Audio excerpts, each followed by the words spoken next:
Hello, everyone. I'm Lou Del Monte, and welcome to Del Monte and Science. This is part 3. We're discussing the universe's accelerated expansion. Now, in part 1, we talked about that it was actually the vacuums between galaxies that were expanding faster than the speed of light for very distant galaxies. And we talked about vacuums contain energy. And I gave you some examples of that, mainly virtual particles and the Casimir-Polar force.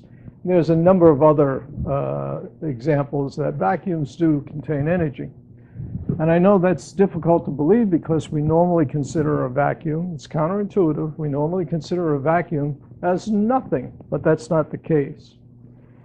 Now, another concept that I've talked about in previous posts is that any mass requires energy to exist.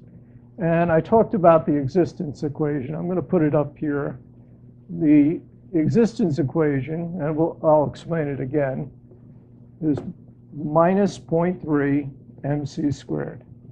Okay, and I derived that. It's in the appendices of this book, my book, Unraveling the Universe's Mysteries. It's available at Amazon and at Barnes & Noble. So if you'd like to go further into it, please avail yourself of a copy.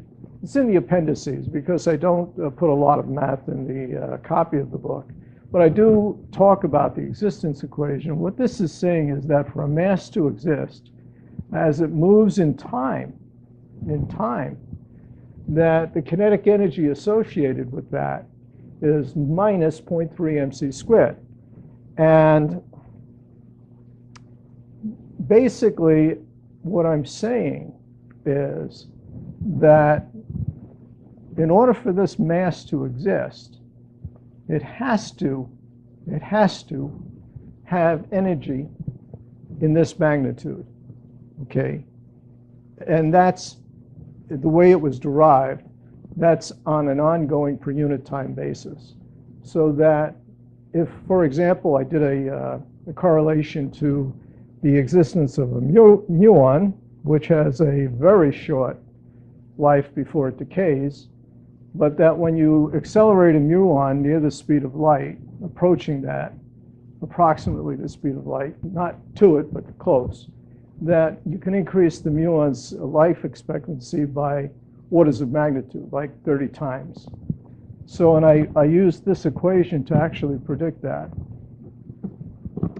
So what does this say? It says that all mass is, in effect, requiring energy to exist. Now, I know that's a little bit unusual, but think about it. When a mass travels in three-dimensional space, in X, Y, and Z, we say it has kinetic energy. And that's very obvious, okay? And this has been known for 400 years since Isaac Newton. However, a mass moving in the fourth dimension also utilizes energy. And where is it getting the energy? From everything around it, essentially from the vacuums around it. Now, if we take a look at the vacuum between galaxies and we say, what is in that vacuum between a galaxy? I've got a galaxy over here. That's a galaxy. Here's another galaxy. What's in the vacuum between galaxies?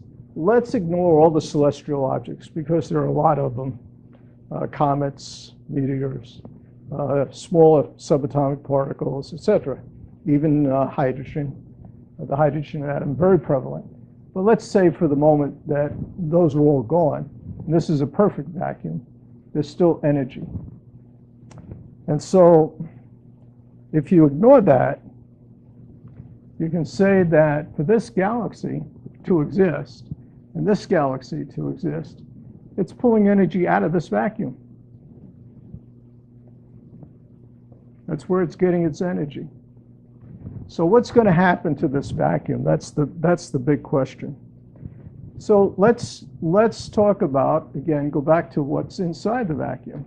We said inside the vacuum, there's energy, and we see that in the form of virtual particles.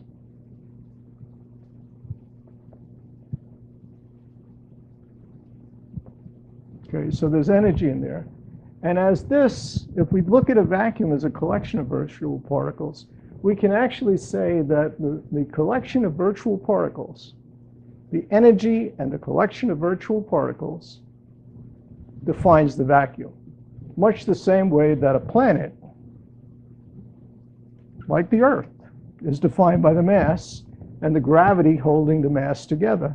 Well, inside a vacuum, you have energy. By definition, Einstein's energy mass equivalent, it equals mc squared. So literally there are virtual particles inside the vacuum.